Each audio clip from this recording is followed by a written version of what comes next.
Assalamualaikum warahmatullahi wabarakatuh.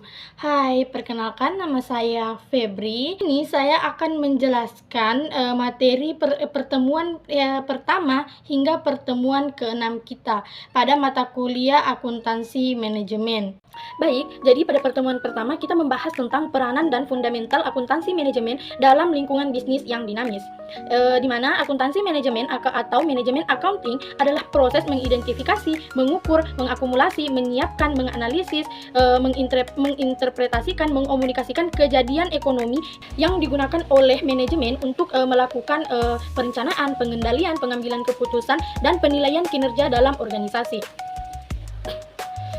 Ada dua esensi utama dalam pengertian akuntansi manajemen yang diuraikan di atas, yaitu yang pertama sebagai penyedia informasi dan juga pengguna informasi tersebut, di mana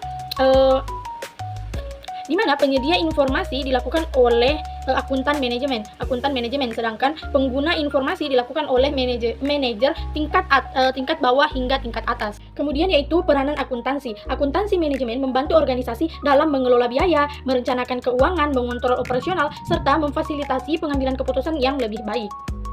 Baik, yang selanjutnya yaitu tantangan akuntansi manajemen. Adapun tantangan akuntansi manajemen yaitu pada perubahan teknologi, pengelolaan data, perubahan regulasi, penyusutan teknologi, serta kepemilikan intelektual. Berikutnya yaitu pengaruh penggunaan informasi akuntansi manajemen. Jadi, pengaruh penggunaan informasi akuntansi manajemen yang akurat dan tepat waktu memiliki pengaruh positif yang signifikan terhadap peningkatan kinerja manajerial dan keberlanjutan usaha perusahaan. Ini membantu manajer dalam pengembalian keputusan strategis, perencanaan, pengendalian, dan evaluasi kinerja dengan lebih baik sehingga dapat meningkatkan efektivitas manajerial. Baik, kita lanjut pada pertemuan kedua di mana kita membahas tentang konsep biaya dan manajemen biaya atau cost management. Jadi yang pertama kita membahas tentang biaya, yang dimana biaya merupakan pengorbanan sumber daya ekonomi yang diukur dengan uang untuk tujuan tertentu. Dalam akuntansi manajemen, biaya digunakan untuk perencanaan dan pengendalian, bukan hanya pencatatan. Kemudian adapun klasifikasi biaya yaitu yang pertama berdasarkan perilaku terbagi menjadi 3, yaitu biaya tetap, biaya variabel, dan biaya semi variabel. Kemudian yang kedua yaitu berdasarkan fungsi, dan yang ketiga berdasarkan pengendalian, dan yang keempat berdasarkan relevansi. Kemudian yaitu manajemen biaya, yaitu yang merupakan proses perencanaan, penganggaran, pengendalian, dan pelaporan biaya. Tujuannya untuk memastikan efisiensi sumber daya dan pencapaian tujuan organisasi. Kemudian pun metode manajemen biaya yaitu yang pertama CVP analysis atau hubungan biaya, volume, dan laba. Kemudian yang kedua activity based costing atau ABC. Kemudian yang ketiga adalah target costing, yang keempat Kaizen costing, yang kelima lean cost management, dan yang keenam analisis varian, dan yang ketujuh adalah value share, dan balance scorecard. Pada pertemuan ketiga kita membahas tentang cost, volume, and profit atau CVP dan perencanaan laba. CVP adalah metode analisis yang mempelajari dampak perubahan biaya tetap, biaya variabel, harga jual, dan volume penjualan terhadap perolehan laba perusahaan. CVP dikenal juga sebagai break-even analysis, namun cakupnya lebih luas karena tidak hanya berfokus pada titik impas, tetapi juga bagaimana perusahaan dapat merencanakan laba melalui perusahaan komponen biaya dan volume produksi, karena laba tidak dapat dicapai sampai BEP diperoleh. Kemudian apa sih BEP? BEP merupakan break even point. Break even point adalah titik di mana pendapatan perusahaan sama dengan total biaya yang dikeluarkan, sehingga keuntungan atau kerugian sama dengan 0. Titik ini sangat penting bagi perusahaan untuk mengetahui batas minimal volume penjualan agar bisnis tidak mengalami kerugian. Kemudian perencanaan laba dengan CVP. Perencanaan laba adalah proses strategi berupa pengaturan target laba yang ingin dicapai perusahaan dengan mengendalikan faktor utama yaitu biaya, volume penjualan, dan profit. Analisis cost, volume, profit atau CVP digunakan sebagai alat bantu untuk mempelajari hubungan antara biaya tetap, biaya variabel, volume penjualan, dan laba yang diperoleh. Adapun manfaat analisis CVP yaitu sebagai pengambilan keputusan, evaluasi proposal bisnis, perencanaan bisnis, analisis resiko, optimasi bisnis multiproduk, serta studi empiris. Kemudian yang keempat yaitu perencanaan laba untuk multi product entity. Perencanaan laba pada perusahaan multi-produk. Perencanaan laba merupakan salah satu fungsi penting dalam akuntansi manajemen yang bertujuan untuk memperkirakan dan mengarahkan pencapaian laba perusahaan di masa depan pada perusahaan yang menghasilkan lebih dari satu jenis produk atau multi-product entity. Perencanaan laba menjadi lebih kompleks karena setiap produk memiliki karakteristik yang berbeda, baik dari sisi harga jual, biaya produksi, maupun margin kontribusi. Secara umum, perencanaan laba dalam multi-product entity dilakukan dengan mempertimbangkan hal-hal berikut, yaitu yang pertama adalah sales mix atau komposisi penjualan produk, kedua margin kontribusi atau contribution margin, yang ketiga break even point atau BEP atau multi-product, dan yang keempat adalah target laba.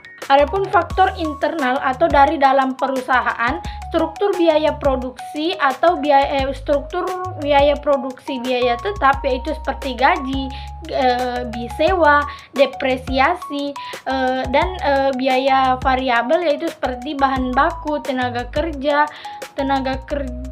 langsung, listrik produksi. Semakin efisien biaya, semakin kompetitif produk. Sales mix atau komposisi penjualan produk, proporsi tiap produk memengaruhi total laba. Produk dengan margin kontribusi tinggi sebaiknya lebih ditingkatkan. Kemudian faktor eksternalnya atau dari luar perusahaan, yaitu seperti permintaan pasar atau market demand. Tren konsumen sangat mempengaruhi produk mana yang laris. Misalnya, tren makanan sehat membuat produk lebih dicari. Persaingan antara kompetitor produk serupa dengan pesaing memengaruhi harga dan strategi.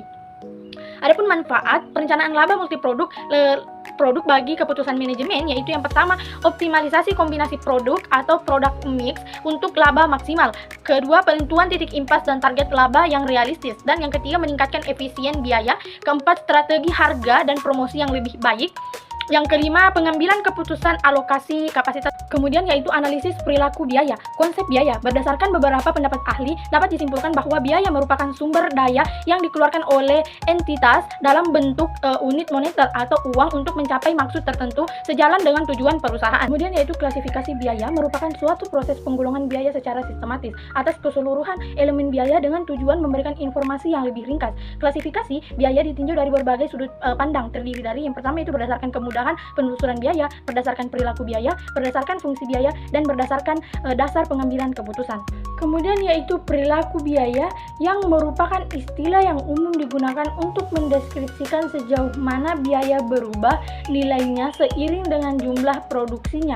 Dengan kata lain, perilaku biaya merupakan ukuran untuk menggambarkan perubahan biaya berdasarkan aktivitas input dan outputnya.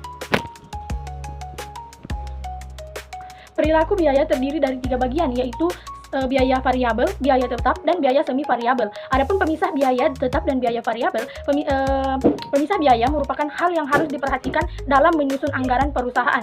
Pemisah biaya merupakan suatu proses untuk mengidentifikasi setiap pengorbanan ekonomis perusahaan, apakah dikelompokkan sebagai biaya variabel, biaya tetap, atau biaya campuran. Kemudian yang terakhir yaitu analisis pengambilan keputusan jangka pendek marketing. Pengertian keputusan jangka pendek, keputusan yang diambil untuk hasil cepat dan taktis, fokus pada masalah mendesak di bidang pemasaran, biasanya berkaitan dengan harga promosi dan strategi penjualan, tujuan mencapai hasil optimal dalam waktu singkat.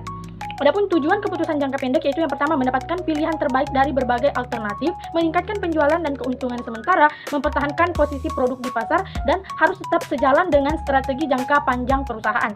Kemudian adapun langkah-langkah pengambilan keputusannya yaitu menyadari dan mendefinisikan masalah, mengidentifikasi alternatif solusi, menilai biaya dan pendapatan setiap alternatif, mempertimbangkan faktor kualitatif, dan memilih alternatif paling menguntungkan. Kemudian konsep biaya relevan. Biaya relevan adalah biaya masa depan yang berbeda antara alternatif jenis biaya yang berpengaruh perilaku biaya tetap dan biaya variabel biaya kesempatan, opportunity cost, avoidable dan unavoidable cost, input cost, biaya masukan, biaya diferensial cost. Adapun manfaat biaya relevan yaitu membantu pengambilan keputusan taktis dan efisien, menentukan apakah menerima pesanan khusus, menghentikan produk, atau menetapkan harga tertentu. Kemudian yaitu menghindari biaya tidak relevan yang bisa menyesatkan keputusan.